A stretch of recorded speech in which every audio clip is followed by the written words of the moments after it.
next one is our Dealmaker panel, our venture capital investor Dealmaker panel. And we have 4 panelists that are going to be coming up here, and I'll be the moderator. First, I'd like to welcome Richard Chan, managing partner at Ironfire Capital. It's an angel fund investing in startups from seed to Series A in the mobile SaaS marketplace platform, hardware, and software sectors. Richard is here from Hong Kong. Thank you, Richard. Next, I'd like to welcome Ned Jacobsson, a co-founder and general partner at SparkLabs Global Ventures. And I met Ned when he was an investor and working with a Chinese company called Maxon, which is it's a web browser that's now migrated into the mobile space. Ned is here from Tel Aviv. So we have a really international panel happening here. The next panelist is Haohong Wang, the general manager of TCL Research America. He oversees all the R&D activities in North America for 4 locations for this huge Chinese consumer electronics company, which makes mobile phones and also TVs, and also has a venture capital unit.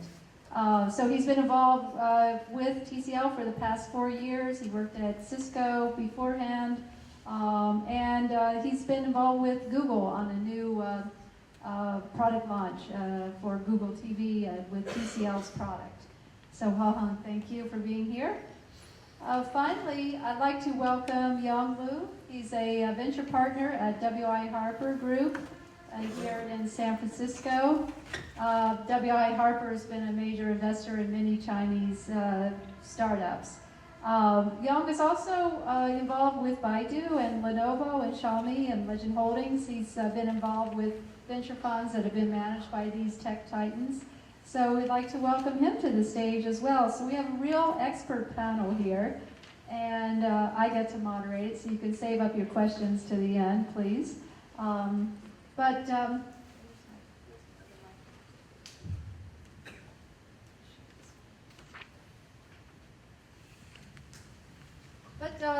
To kick off this session, I'd like to have your views on where you think this whole China tech investing is going in the U.S. tech startups. Where do you think, Richard, from Hong Kong's perspective, and you also have a global perspective, where do you think this is going? Is this kind of the start, or is this going to increase in, or where do you think it's going to end up, and is it going to go well? Is this going to be a happy ending? Well, from our perspective, I would believe it's a good thing. First of all, it's it's a free trade. Like you see, it's happening. U.S. company investing in China, Chinese company investing in U.S.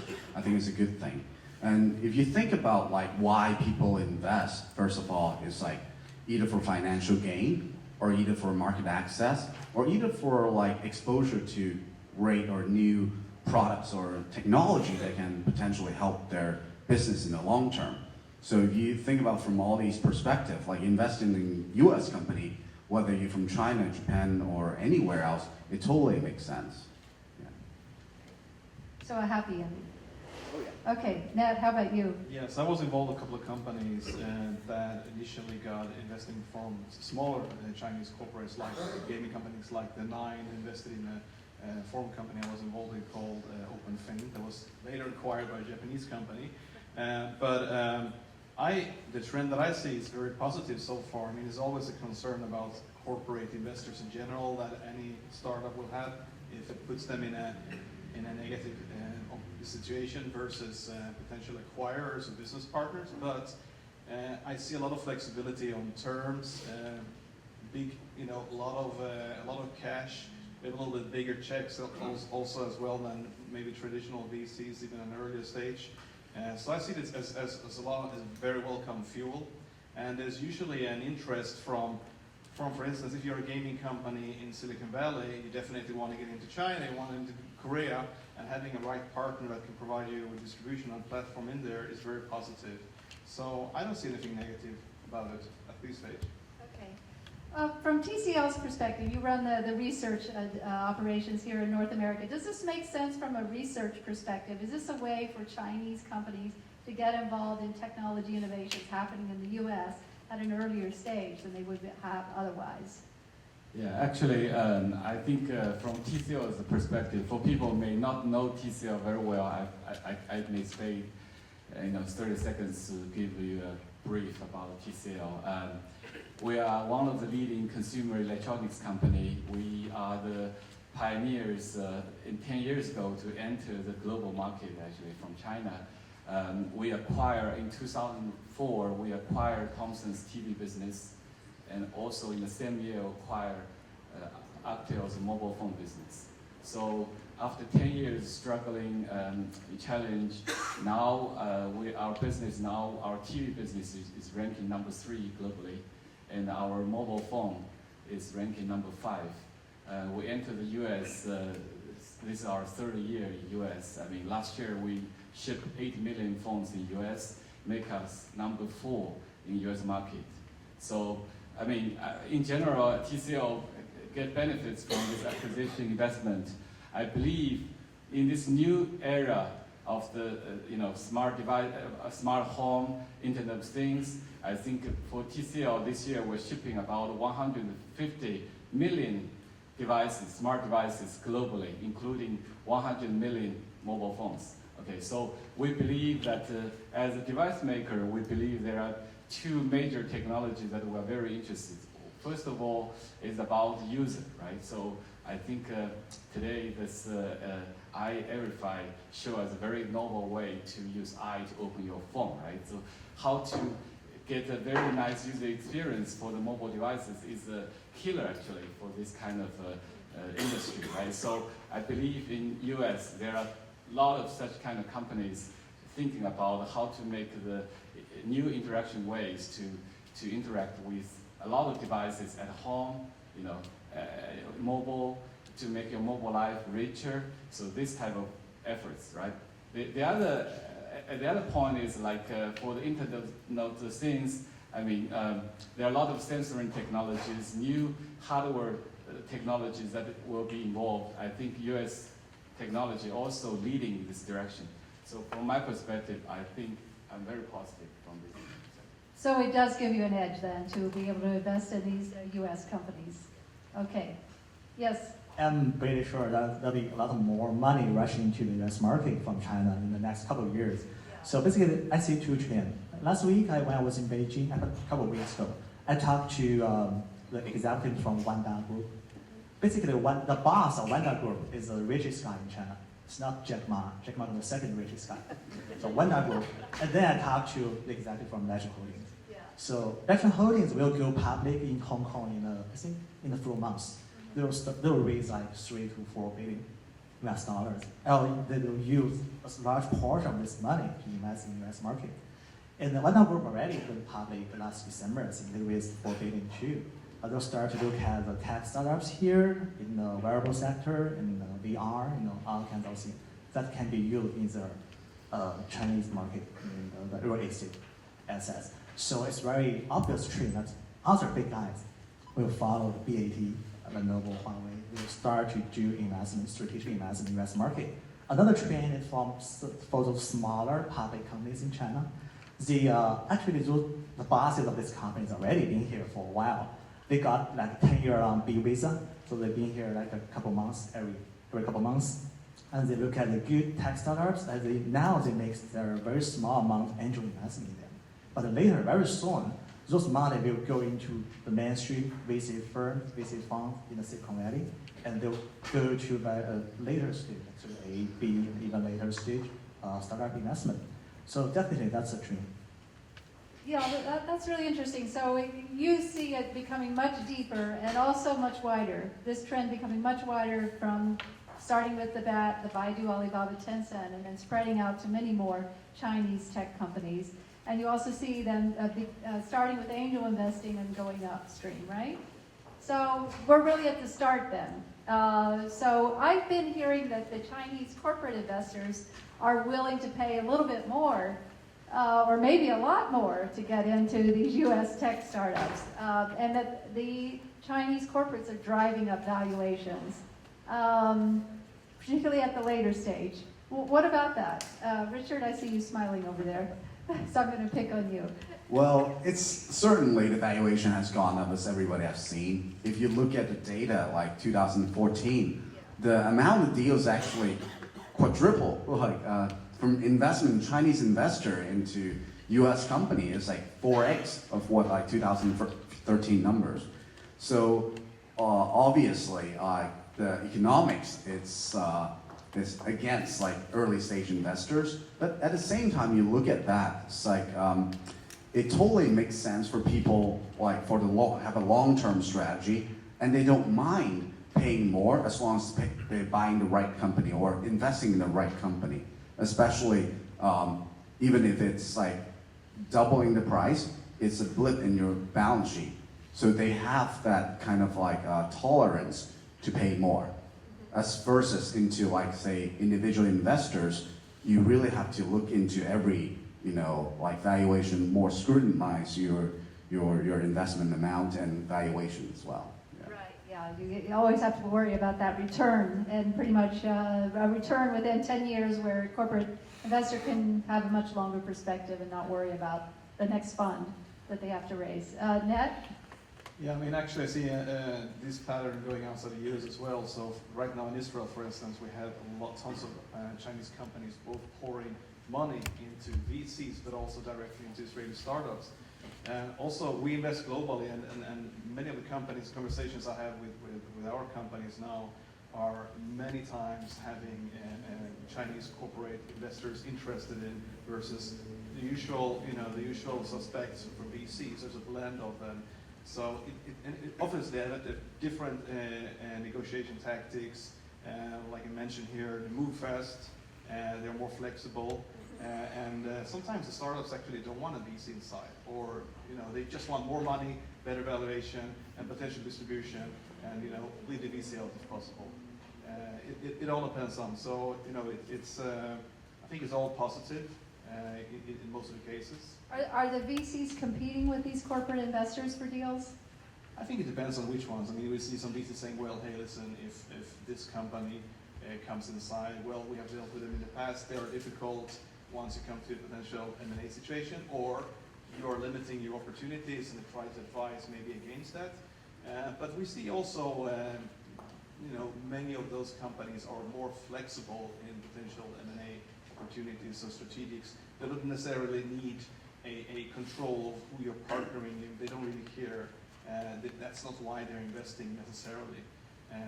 They're investing more for access to technology, to be at the forefront, and maybe to compete better, even on the national or their own domestic markets, and internationally as well. So yeah. What are they investing in Israel? What sort of new technologies from Israel? It's everything. I mean, you have Israel has had tremendous exits the last couple of years, obviously, and a lot of the companies actually headquarters here with R&D back in Israel. But they're investing in consumer apps. Everybody's crazy about messaging and chat apps, and still people are putting a lot. I work at ICQ, the ones who invented instant messaging commercially back in the day, in the 90s.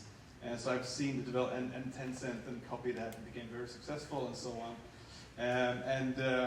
So it's funny to see that messaging is becoming so big, and tons of money being poured in just another chat app, but also. Maybe less in security companies, cybersecurity, although that's very a strong side. Enterprise stuff, basically anything. I mean, every week I get calls from investors on the way in looking for something new. Plus the valuations are a little bit more attractive than Silicon Valley. Oh, really? Still. I see. Maybe not too much longer though. So from TCL's perspective, what are the fields that TCL likes to invest in, that you see coming up, that you want to have an edge in, you want to be a part of? Big data, artificial these areas? Yeah, so I mean, the first part is about the human, right? Again, right? So any work on the big data analytics, AI, makes the user experience better. That's something that really solves the device problem, right? So maybe you know that earlier this year that we acquired the Palm brand from HP, right? So as our another strategic movement to U.S. market after we ship like 8 million phones to U.S. market. Right? This year we're looking at 10% of U.S. market for the mobile phones. What are you going to do with Palm? Yeah, so I cannot discuss too much on that part, but if you think about nowadays, when people open up the phone, you have to, what you think, you have a desire in your mind, but you have to think about what app to use to solve it, right? Is this nature or not, right? So I talked to actually David just now. He has a new way to get through users' needs, map to the solution, right? And also I think the Connect, the company just talked here, I think they have another way to open the door for you, right? So I mean, actually a statistic is showing that, now we have like a 2.5 million apps, right? On the iPhone, on the Android platform. And it's increasing quickly. But there's another report saying that for a US market, a normal person per month, you only use 26 apps per month. Okay, that's 26. That's how much compared to 2.5 million. And also another important thing is 65% of person do not download any apps in 1 month, every month. So only 17% of person downloads 3 apps per month, which means like, people may think their work using the current app system is sufficient. Actually, if you interpret another way, which means they don't know how to use their mobile phone right, okay, because they give up. They don't try to explore more apps to fitting their needs. So if thinking from this angle, I believe there are many potentials for the mobile life. So I think many startups are working on this area. We really appreciate their efforts, and hopefully we can work together to bring a new platform for U.S. market and for the world, for the people. How does a startup get to know TCL? I mean, granted, a forum like this, they may come up to you, but I mean, how would they even have entree or access? Yeah, so I mean, for access, I mean, we just set up an accelerator in San Francisco, actually, with a French company called Prime. Prime is like a seed, well-known seed company in France. We set up there.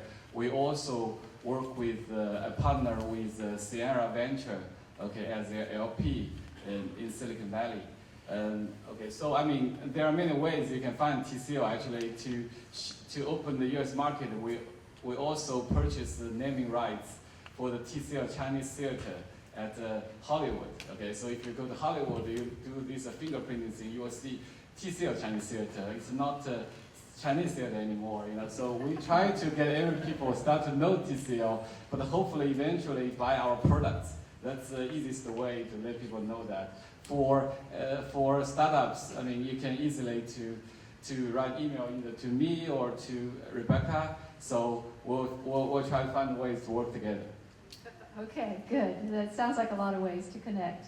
And you, Yong, has been on the venture side and you've been on the corporate side. So tell us, are corporate investors driving up valuations? Yeah, I think the deals we like companies made here in the U.S. market, I think some of them are for the financial return. The typical example is I think Alibaba recent deal in Snapchat.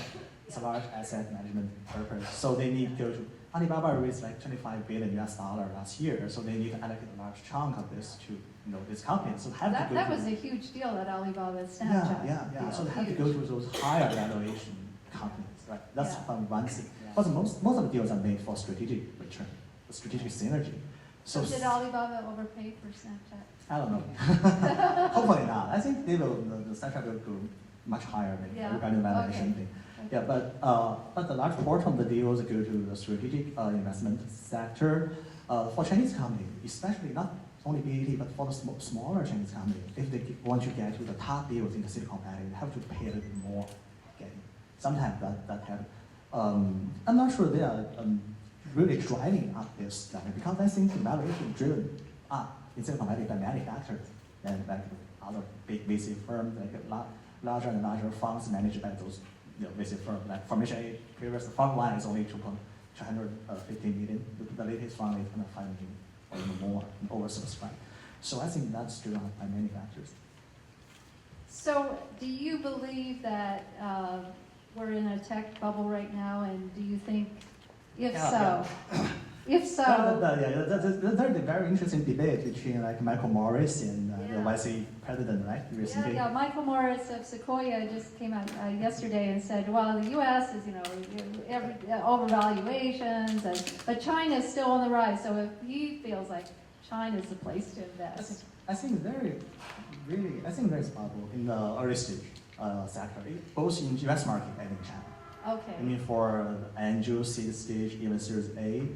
Now we see a couple weeks ago, I was working at the Series A deal with a valuation up to like $60 million. So it's quite large for Series A fundraising. So I think also the bubble, not only regarding the valuation, but also the number of the funded startups at early stage. You can see the YC, now they have like a batch of more than 100 startups. I'm not sure if is this because of the good startups, the number of the good startups increases, or if the YC lowered their standard. I'm not sure which is the case, but I can see that larger number getting half year, every half year. Last summer they actually had more than 70 or 78, I think. Now they have 120. I'm not sure this is gonna last. I guess it will drop in later this year or next year, both in the US and China.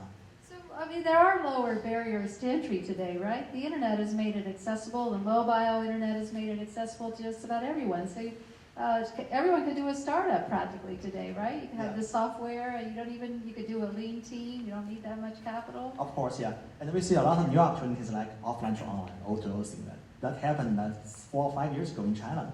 People do food delivery, something like that in China. Now people can even get their meal, fixed maybe when they're waiting for the bus or the metro.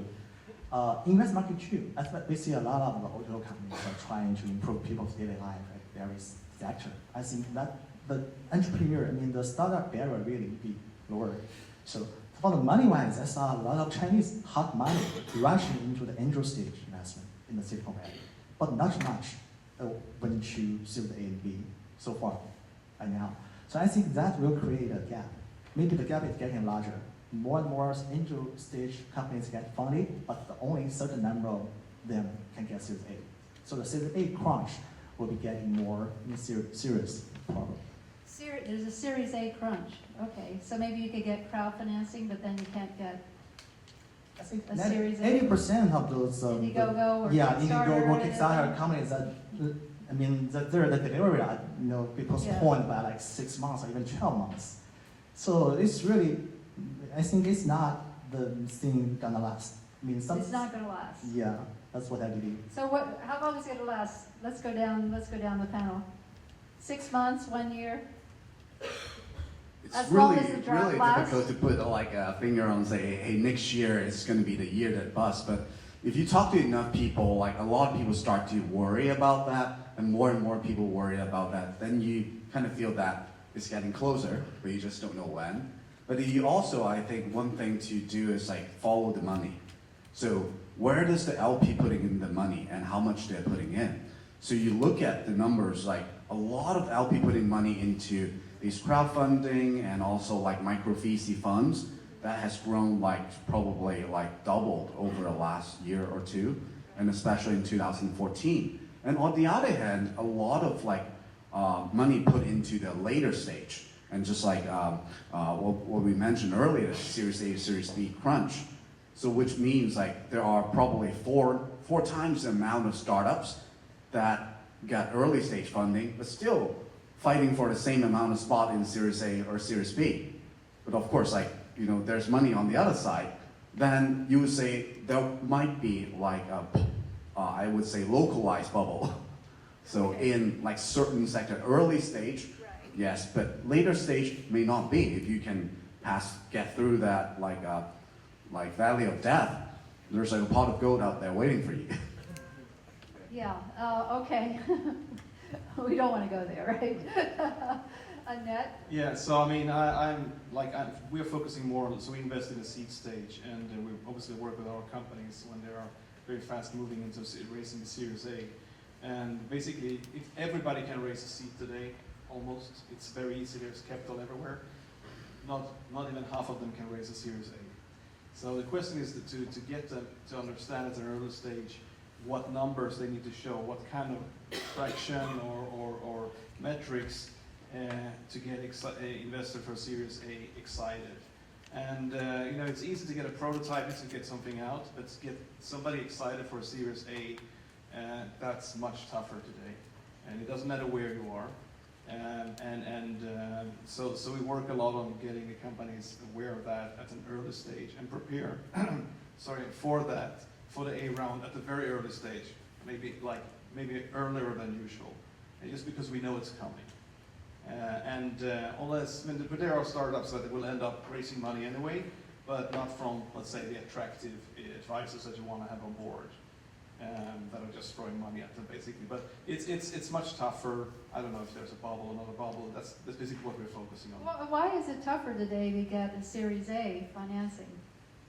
Because the demands are different, the expectations are different. You're selling. I always tell a story about like how it's easier to sell a dream or a vision when you have nothing to show.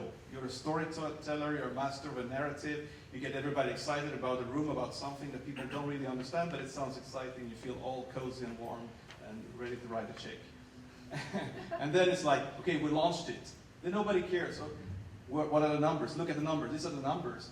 It's just like, there's no way you're going to get from those numbers to that vision you are selling. It's like, well, you know, we have to launch it, and you know, we're going to work in the conversions and all that. Bullshit, it doesn't work. It's like the delta between like what you are telling and what the numbers and your vision, it's too big for people to be able to kind of to fathom. So I find that's the big challenge. And obviously, so we invest a lot in the hardware space and the IoT space, and everybody comes with a combo, of course, like Indiegogo. Whatever campaign they've done. And what we start seeing there is that it's easy to raise money through crowdsourcing. The problem they run into is that many of them think about, okay, we raised $250,000 or $500,000 in crowdsourcing. That's enough. We don't need to raise so much for the others. We'll get by, and then we start selling it. But then everybody runs into the same problem. You know, distribution, something gets stuck in China, something is stuck in the US Customs, they can't deliver it on time, they make mistakes, and something is wrong and they have to start all over again. And we see a lot of those patterns already. And so what we always advise them is that, okay, great, you raised so much from Kickstarter, what have you, make sure you raise a lot of money beside that just to focus on the core development of the product. Don't put everything on, you know, try to be as lean as possible and go on the crowdsourcing. Because very few people can actually make it. Hardware is really hard, and there's a lot of people out there who is great at software, but there's very few people who are experienced in actually carrying and developing a whole product in an IoT space today in the startup world. What about the impact of the serial entrepreneur from China who's become an angel investor? Is that having an impact in the Series A financing, Yong, from your perspective? What about the serial entrepreneur from China who becomes an angel investor? This is a big trend that's happened in China, and some of these angel investors have come into the U.S. as well. Yeah, we have seen a lot of things happening. I mean, for the Chinese entrepreneurs, they succeed in China, they come to the Silicon Valley, being an angel investor. Also, I see a lot of Chinese entrepreneurs here after they raise like Series A, they themselves turn to be an angel investor to invest a little bit money in their fellows. Yeah, I think it's good because it strengthens the connection of the local startups here, community here with the Chinese market. I think it's a good way. I mean, that's good side. I think the relatively the best side is that now those startups tend to raise like maybe 1 million angel fund. They will raise from like 20 or even more investors. Each of the investors write a small amount of check and give it to them. So from my point of view, that leads to a couple of problems. One is that none of those investors has done any serious due diligence on such kind of this business opportunity of the startup. Also, because they only invest in a very small amount of money, they won't spend a significant time to help those startups, even with their Chinese resources or US resources. So it's not the typical thing that we have seen like in 10 years ago, those angel investors do in the Silicon Valley. So maybe that doesn't have good side and bad side, but I do see the trend, a lot of things happening, like you said. Sure. So for an entrepreneur who's raising finance, this easy money that's out there, I mean, is there easy money out there, and should they take easy money? And what's the hazard of taking money, you know, at a bigger valuation? Is there a downside to that? Or should you just go out there and try to raise as much as you can right now and forget about any downside that might happen? Yeah, I mean, the downside, or the big downside that I see is that it's easier to get higher valuations today just because, you know, the standard has gone up so high. For instance, if you're raising in Silicon Valley, the standard has gone up so high, you know, that's like totally insane. Some of them are not justified at all. Some of them eventually become, but the problem there, many of them, or some of them run into eventually is that after that, you know, you raise such a high valuation, you better prove that you're actually going somewhere, because if not, you have to make a down round and you look really sad, and it's very, very difficult. So I usually say that, you know, let's look at what the company and the value the company really builds. At the first stage, Series A, the valuation isn't that important. It's really the value you build, not the valuation that is important here. And even if you can get more attractive valuations from somebody, make sure you get the right investors at a lower valuation. That is definitely better value add, I think. Good points, yeah. I think from an entrepreneur perspective, I've done 3 times entrepreneur myself. I would look for investors who can actually provide a lot of value-added services beyond just capital. Especially I know that, hey, capital could be an easier part of it, the equation. Then if I want to enter the China market, I might want to partner with someone who can help me access into the market. Or if I need like design help, I might want to work with someone who can provide me these kind of services to help me grow. I think that's like really valuable, more than just like high valuation. Yeah. Right, so who you partner with, who you take money from is really probably more important than what valuation you get then. Particularly if you're thinking about entering a new market, and if you go with a China corporate investor, they can help you get into the Chinese market. I know that happened with a number of our companies that we had up here earlier, the founders that we had up here earlier, that they are entering China and the vast market opportunity there much easier than they had before. So, yeah. So what areas do you see happening? What do you see as the next wave of innovation? You have a PhD and you're involved in technology, so you must have a good view on this. Tell us what kind of things do you think are coming up that are going to be really the next new thing? Yeah, so for a smart home, you know, people are talking about robotics, right, for the home, right? So they think mobile phone is not sufficient. There has to be some people to take care of your even better. You know, for example, that's one direction that many companies starting to working on. Okay, to work with your watch, work with your mobile phones, try to make your life even better, right? The other direction, actually, I mean, Yong already mentioned the VR part, right? How to make the media more attractive, more into your life, make it more real, right? So that's another direction we believe that is interesting. The third one, I think, from our perspective, I think the display technology now actually is in the, I would say, is in the revolutionary stage. Many people may not know actually, because if 2 years ago you asked me what would be the future, would it be the OLED? I would say maybe, yeah, it's OLED because you see the quality. But since this year, many people may say there's a new concept called quantum dot technology, right? So basically, people can make the quantum dot material, then use a very sophisticated process to make it even better color gamut. Okay, so that's another area that many people start moving in. Okay, so I think there are many other areas, but in general, I think mobile life, internet-based technology. In Chinese, there's a term called internet thinking, right? So even for us, like we are typically classified into a traditional company. Okay, so people are talking to us, say, okay, you should be end up maybe tomorrow, maybe a year later, you know. So that's why the corporate investors are very, in this mood, try to think for the company what the strategic move should be to avoid being end up by Xiaomi, by LeTV, right? We believe that we still have a good future as long as you wake up earlier, right? Try to take that internet thinking mood into your product development, make the human-centric strategy into your products. Yeah, I think that's from my part. Yeah, I truly believe that VR will be the next biggest thing. It will bring a whole new ecosystem after internet and mobile internet. What I guess is that by early next year, I think each of the major Chinese OEMs and BATs, like OEMs including Lenovo, Xiaomi, Huawei, they will either acquire a VR startup company or they will set up a very a significant force internally to start to produce some VR product, including like hardware, like the 3D modeling technologies, like the content, interactive content thing, all centered around this sort of VR concept.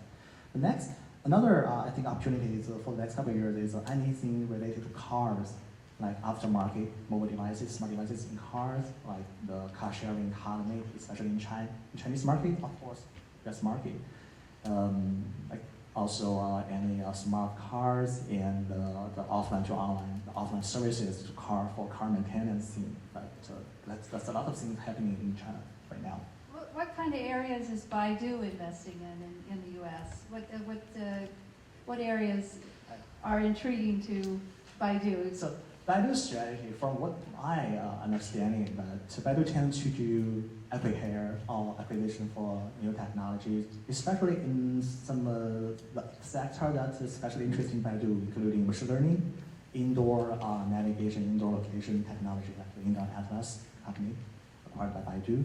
So if we look at the list of the BAT deals done in the US, we can see Baidu is not done as much as what Alibaba and Tencent done here. Because the reason that Baidu, so far, they don't have market in US. So now their top strategy here is to try to acquire the top talents as many as possible, including those machine learning experts from Facebook, from Google, and some other senior scientists, senior engineers. Yeah, that's their top priority. And for the early stage equity investment, they done a couple deals last year. As I mentioned, Indoor Atlas, another one. And also they just invested in Uber, but I think that their angle is for Chinese market because Tencent has Didi, Alibaba has Kuaidi, now Baidu needs to have something, right? So they choose to work with Uber. Also Alibaba invested in Lyft, right, last year. So those big guys, they all look at this car sharing economy, think it's a big opportunity and do something. So Baidu choose to work with Uber for Chinese market. That's what I see. Is there much difference in what they're investing in? Baidu, Alibaba, Tencent, Ren. How do these corporate tech titans differ from one another in what they invest in? I think Tencent is more interested in gaming sector. That's why I think two-thirds of their investment last year for in this sector. They also invest in VR company that's related to gaming, of course. Alibaba done a lot of very diversified deals. Actually, for Snapchat, I think it's more for financial return. And for some other, I'm not sure last year they done the PO deal. They really think about using PO to get them introduced into Chinese market. And also I know Alibaba has been working on Wish.com for a long time. They try to, I'm not sure I should say this, but they try to get them. But I think that the Wish.com, the management think that they worth much more than their current valuation because they have very aggressive plan, Yeah, we had the founder of Wish here last year. Oh, really? Sitting up here on stage. Yeah. And Alibaba had invested in Yeah. them, so it's interesting to see how that's developing. I think that's their motivation for Wish.com. The initiative came from their BU back in the China market, their Taobao BU, right? So Alibaba is very diversified as a business, so they have different purposes and different deals. Okay. How does an entrepreneur connect with Alibaba? Anyone down the, how do you get an access to Jack Ma or Joe Tsai? Is it impossible? Just being a hustler can sometimes pay way. You can learn from Jack Ma. Yeah. No, it's I don't know. It's networking. I think a lot of people are very accessible today, but at the same time, people are very burdened with emails and stuff like that. So it's even it's harder to get reply from anybody, even Yeah, if how do you you already break know each through? other. Yeah. But sometimes you can just be lucky. I mean, I know people who are connected with people that are not connected to anybody in particular, just by reaching out, getting the emails and reaching out, and being surprised getting a reply. Right. It happens still. Yeah, well, we heard about the Ren deal with earlier today through Stanford, right? Right. So the alumni network pays off, right? The Definitely. Stanford connection, Those the are always Berkeley very helpful. connection, those are always very helpful. But no hope for reaching Jack Ma then, right? Because Jack Ma went to school, from Hangzhou, right? I don't know. I've met him a couple of times in the past when he wasn't so famous. Yeah. So Me that was too. very accessible. Yeah, I think through your events actually. Oh, So, true, yeah, right. That's a good way to start. Yeah, and Joe Chen at Ren has spoken at our events too. Yeah. So, but anyhow, I have to say that as a journalist covering this field, it was easier before all these guys became so famous. And they surround themselves with, all kinds of people, walls. So it's harder to get access today. So how about WeChat? Would that be a way to get through to them? WeChat? Or is that just a waste of time? Go ahead. Well, I think the important part is you not necessarily reaching out to Jack Ma, but who's the decision maker and making the investment in your company. So who's the decision maker right now at Alibaba? I On their US do not investments. know. I do not Anybody know know. who the decision maker is at Alibaba on their U.S. tech investments? Is it Joe, Not right? on the tech investments, but actually I ran into the CTO of Alibaba and he was very accessible at the conference. We're both speaking there, and all kind of entrepreneur chat him up, and he actually definitely had a big influence and in reaching the right, getting attention. If it's enough interesting for them or not. It doesn't have to be the top, and sometimes it's not the right thing, or many times actually the same thing. So I used to work at Facebook, and trying to reach, you don't want to reach anybody in the management for anything. It doesn't make sense. You reach the program manager. If you're working on a product, you reach a product manager. You build excitement within, and then it comes up naturally. So sometimes people are using the wrong approach when actually approaching companies. So if you wanted to get TCL interested in, would you go to Sierra Ventures, which you're an LP in Sierra Ventures? Would that be a good avenue to reach TCL? Yeah, I mean, for the question you just asked about how to approach Alibaba, I mean, as you know, they have office in Silicon Valley, in Santa Clara, right? Just go there, right? Or look at the LinkedIn, find someone, then to indirectly. Go hang out there? Go hang out at Alibaba outside? Yeah, I mean, I was earlier this year in CES. I mean, I attend the open ceremony of Haohong U.S. lab, right? Then it turns out half of the attendees are from Alibaba. I would say, what's going on? Right? Eventually, I figure out that's why the food is not even sufficient, right? Because half of them are Alibaba. And I realized they just cross the door, right? So all the people just come to this office. So they take the food, right? So it's easy. I mean, as long as you know where they are, it's not that difficult. Okay. Yes. I have a question from the audience. Actually, I have an answer. I have an answer. Oh, you have an answer from the audience. Even better. Go ahead. First of all, get involved 15 years ago. Get lucky enough to know someone. Be an electrical engineer. Have your own company that you started, me, with 3 people and sold to a big company. And also follow up and learn how to drink that BAI-JIU stuff. And then you connect. Took me 5 years, and so I have my little contacts, and those answers are worth 10 million and up to get the right person. You have inroads in Alibaba? I have a company that's going to go public in the next year. I'll tell you the answer in a year. Okay. I have to say he's my most frequent attendee of Silicon Dragon events, and he's made some money on that by attending Silicon Dragon. He takes notes, too, of all of our tech startups, so word to the wise. Any questions from the audience, please? Yes. Actually, I'd love to get a mic to you.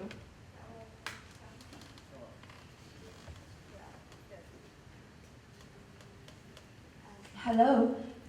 Yeah, both of us. Okay. Hello. So I have a question much more, let's say, your personal point of view as angel investors. or what's your like experience about what do you think? Would you finally be interested into help or invest into those technology companies using technology to solve a basic pyramid problem? Let's say any social impact company which using technology trying to solve any problem, not like entertainment, but not trying to improve people's life or already sufficient, but trying to solve people who actually have trouble to live. For example, people have trouble to have access to proper education, proper clean water, things like that. Okay, sure. So we actually made an investment a couple of months ago in a company called Andela, based in Nigeria, and together with the co-founder of Facebook, Chris Hughes. And it's a fantastic platform for actually providing talent, great developers sitting in, for instance, in Africa, having no access, natural access to the big companies through the normal platforms. And they're actually super well talented and actually doing great work for companies around the world. And we start seeing the growth coming from there. So that's something that we really loved and we connected to. And that's kind of a very strong social aspect on that one. So definitely, if it's the right, if it's something really that we believe it's kind of, I won't say world changing, that's exaggerate, but really can have a big impact, then it's definitely interesting. I think you're absolutely right, because I believe a lot of my colleagues in angel investment, a lot of them with a family office background, some of them do have this social responsibility as a core pillar of their mission. So for example, we have 3 family offices as our LP base, and we invest in a company called Love with Food. So for every box that we deliver to the subscriber, we donate $1 to Feed America Foundation. So that's definitely depends on the fund you talk to, if it is one part of their core values. So some of them definitely will do that. Okay, that's a good answers for that question. Okay, any other questions from the audience? I'm spanning, yes, all the way in the bleachers. Yeah, this question is for Yong. You mentioned earlier that Chinese companies have a more difficult time investing here, and because of that, they have to pay, I guess, a little bit more. Just curious, what's your opinion on why they have a more difficult time investing versus, say, an American company? When I first worked for Lenovo back in 2011, when I came here and set up a Lenovo Silicon Valley office, I think back then Lenovo brand is the single brand that local startups would like to talk to, from China. Nobody knows BAT back then. But now, in the recent couple of years now, people know that BAT are the richest internet company in China. They would like to spend a lot of money in tech acquisition or market share acquisition, so people start talking to them. What I'm talking about is for those hidden giants and some smaller public companies or some smaller late-stage startups in China. They all come here trying to do some investment, but they have no brand name. So that's why, those companies are facing some kind of challenge.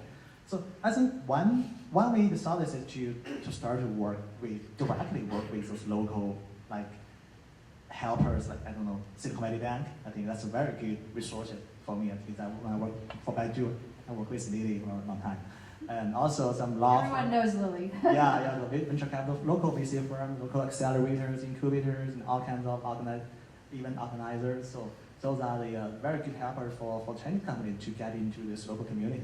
The other way is they can invest some money into some mainstream VC firm as LP. And they can access those deals through their VC. They can, of course, get in the later stage strategic investment or for M&A. Right? So I think there are ways for them to work around this challenge. Does it give you bragging rights if you have a Baidu, Alibaba, or Tencent as an investor? Does that give you bragging rights versus a Sequoia or a Draper or whatever?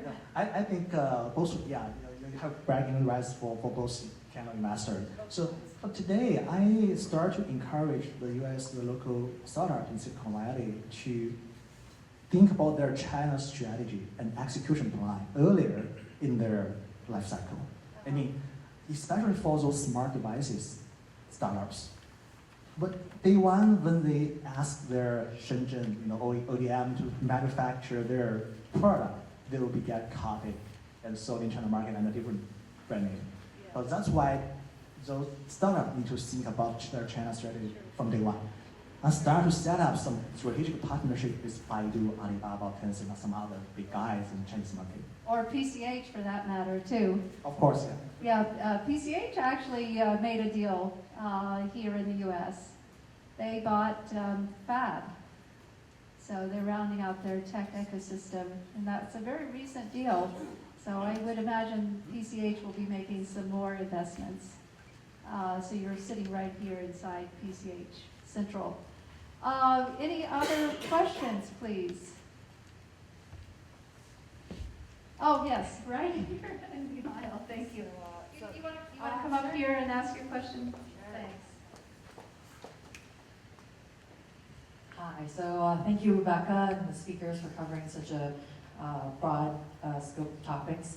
So I was wondering, traditionally, companies who started in China have primarily, grown with the Chinese user market, and U.S. set up the U.S. and they have a little bit more international reach. But now with Alibaba and WeChat, getting much more international fame, are you also advising your, Chinese investments to market internationally, or are you primarily focused on investment in U.S. companies?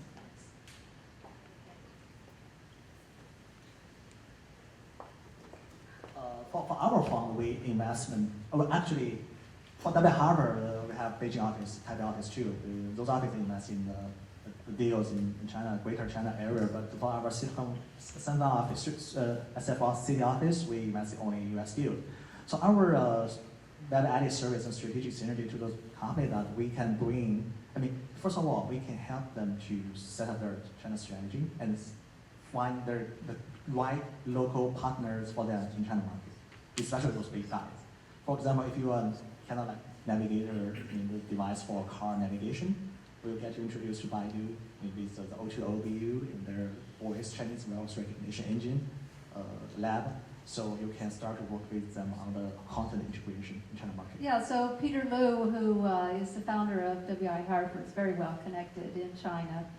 And this is the firm that Yong is working with now as a venture partner. So it's a really good connection for those who are raising money here in the audience. Okay, any other questions? Yes, this lady here, I'm glad I'm getting the ladies to ask the questions, because believe me, it is a real struggle to get female VCs up here. I asked 4 or 5 of them, I invited 4 or 5, and you could see the result.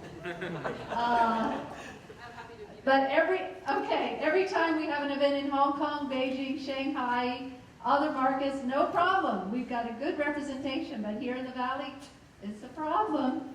Okay, yes. Yeah, so I'm curious what your thoughts on the SaaS market in China. You're a software, cloud market, how the market conditions seem pretty much. I think you better come up and use the mic. Yeah. My name is Lan, I work for Dropbox. I'm curious about what your thoughts are on the SaaS market in China, given the market condition right now. It seems pretty harsh. But wanted to get your thoughts on, going first entering China, like their opportunity, and how do you think about dynamics, competition, etc.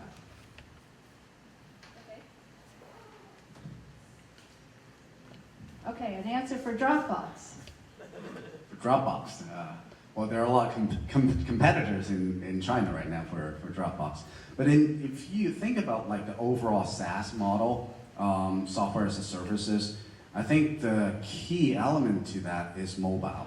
So if you think about mobile like SaaS kind of like services, China is actually growing really, really fast. So you think about like from anything, from even like if you expand that definition to like O2O services, there are a lot of opportunities. Mobile is like, China is already a mobile first company. So thinking about like, from like what they mentioned earlier, like from taxi mobile apps to Aibang to a lot of like services that you can use with your mobile phone it's like a per usage base. I believe SaaS is like one of the hottest area that's going to grow. And also you talk about like the enterprise SaaS, that is another area that is growing really fast and is still very nascent. Any question from Amazon? I know Amazon is here in the audience. Since we got Dropbox, let's get Amazon in here, or any other U.S. tech company. Okay, I guess not. They're shy. All right. Well, in the tradition of Silicon Dragon, we get to have a photo op with the VC Dealmakers. So, Michael, could you just do the honors here and just get a photo of us, and then we're going to have another segue. So just stay with us for 1 minute, please. Yes. Okay.